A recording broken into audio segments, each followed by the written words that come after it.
God is one. First, regarding God, this is one core Hindu belief. God is one. But he has many forms. Same one God. This is one core Hindu belief. Then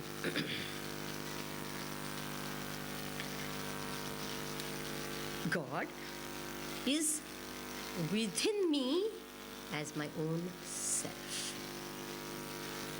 And that God in me is the God in all. Second Hindu belief. What? The God in me is the God in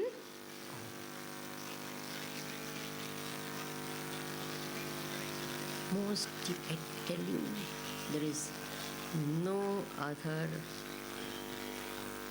sampradaya which gives such fantastic, the ones that have come from not the Hindu Dharma can talk and boast about this sort of a divine, supreme concept, which is the God in me is the God in what? All. See, you and I are equal. In what terms?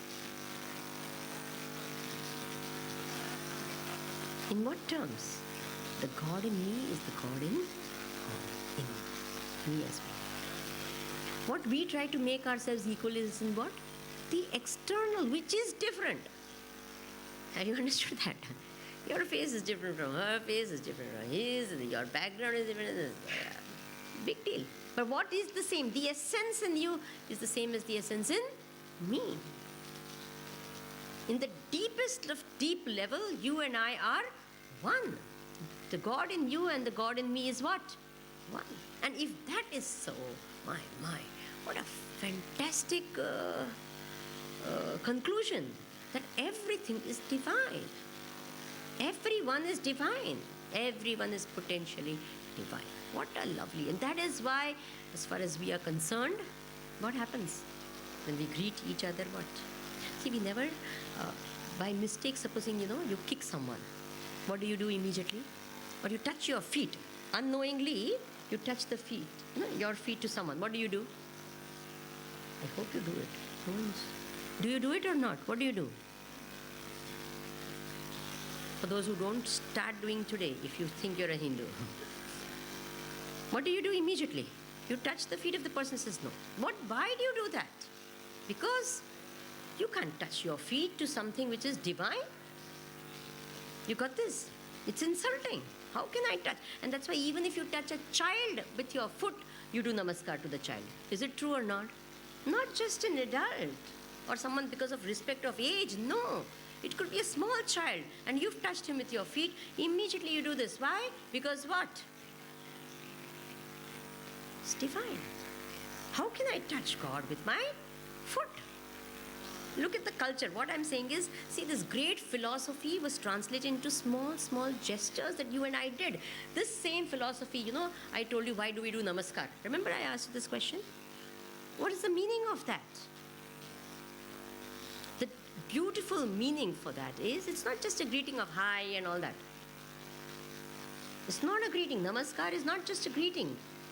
It's used as a greeting to convey the point that the God in you and the God in me are not different. They are one. And to that divinity, I do pronounce. Now, if I know each time I greet a person, I do this, how can I hate you? Have you understood this point? That's why when we say Jai Ram Ji ki, don't we say Hari Om? Are we not doing that? So this gesture is also important. Let's try and get the gesture in also. Two hands together. And this is important, that the head going down. Otherwise, we have these air hostesses in Indian Airlines or Air India.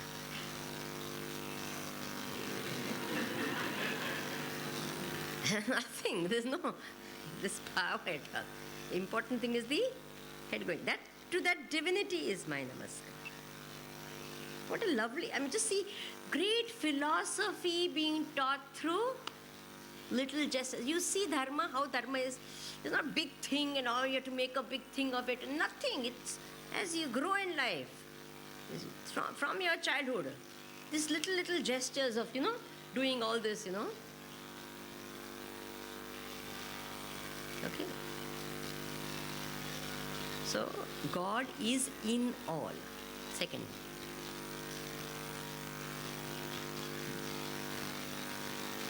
It is not that God is dilute in some and concentrated in someone else. Okay, that's another thing you have to understand. Same. No, Swamiji, I understand, but in this one, no, very dilute. God is not dilute in anyone or concentrated in anyone. It's like electricity.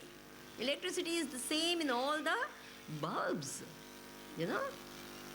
But if one bulb is dull, it looks like 0 watt. What to do? The filament is like that. The bulb is like that. It's nothing to do with the electricity. Get it?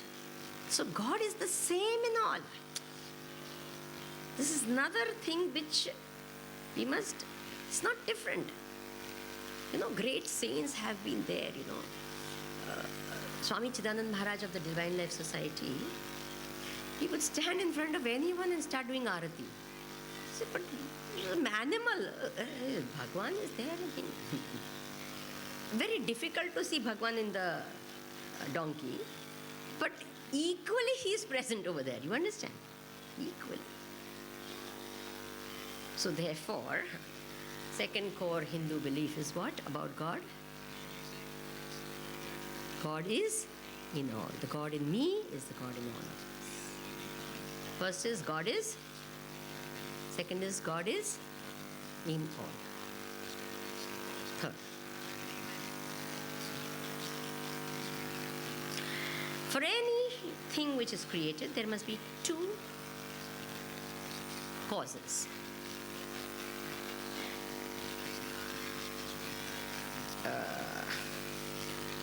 What do you call it?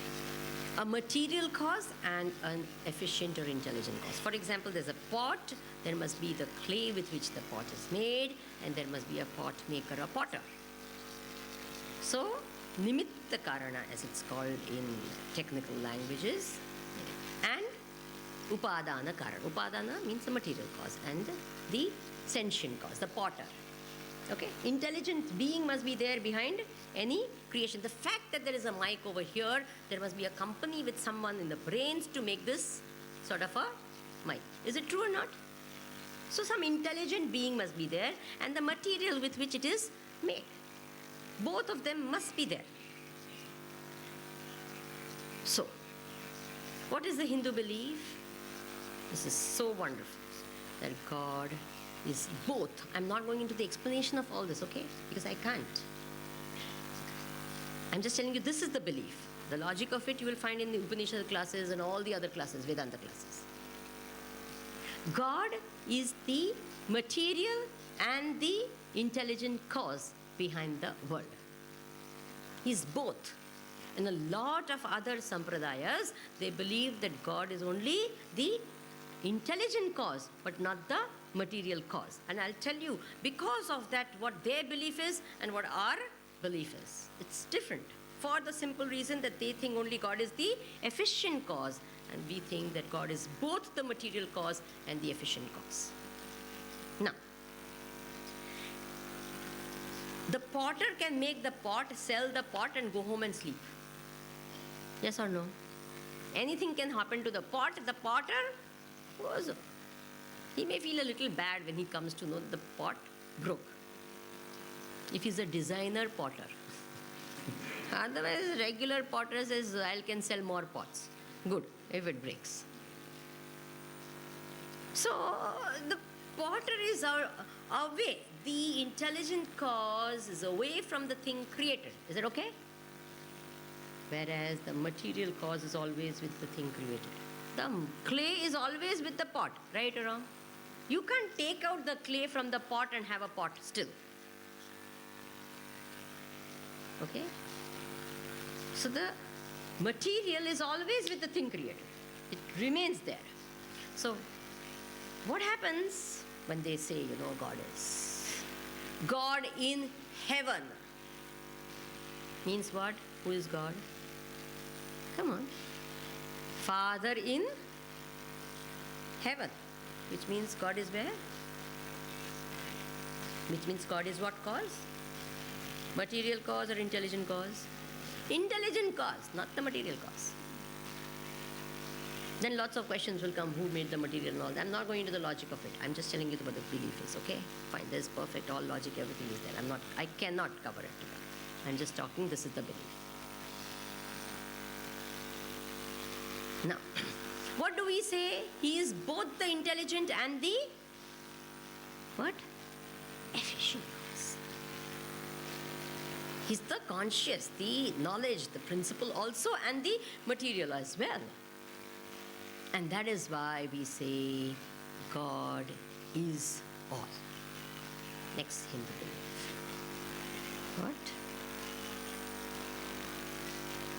He's everywhere. Because it's He alone who became the whole world. He is the creator of the world and He became the world. Because He's there everywhere. Kan kan mein Ram hai. He pervades everything.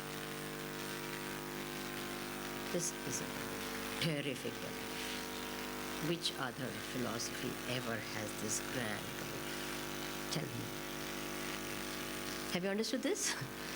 Because He is the material cause. So He pervades the whole of creation. So, God is one. Bolo? Not that. The second one. I'm not making you repeat, please. No.